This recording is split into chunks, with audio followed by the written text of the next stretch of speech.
Pemirsa pengerau wisatawan ke objek wisata Ring Bangli, Ketarkayang Nincap Ritatkala pengerau libur Nataru. Dinas Pariwisata dan Kebudayaan di Sparbud Kabupaten Bangli, taler sampun metaki-taki ring sejroning wetuang kahanan deg-deg majeng para wisatawan. Kepala Disparbud Kabupaten Bangli Iwayan Sugiarto Narkayang pengerah wisatawan ke Bangli ritatkala libur Nataru nincap kantos 100% utamanya ring Kintamani.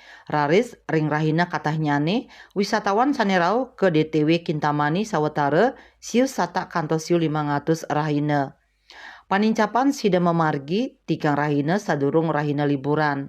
Makudang-kudang pidabdab sampun kemargiang nyangre libur Nataru skadi medalang surat imbauan majeng angge usaha pariwisata ring Bangli mangdani sida nincapang ayahan utawi pelayanan keamanan tur kenyamanan majeng wisatawan. Lianan punika paiketan dani taler sampun saya gering pos pungut retribusi Kintamani untuk ngawohin petugas.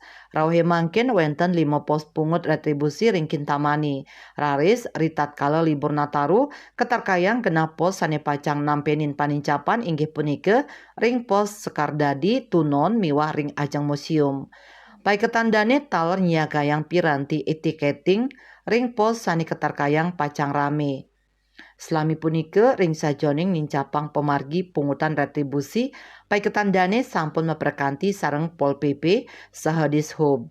Sugiarto ngawahin paiketan dane taler pacang ngwantu kepolisian miwah TNI mangdane sidang ngwantu keamanan miwah pemargi lalu lintas ring genah objek wisata mangda sida memargi antar. Dayu Swasrina Bali Pos Nguningayang.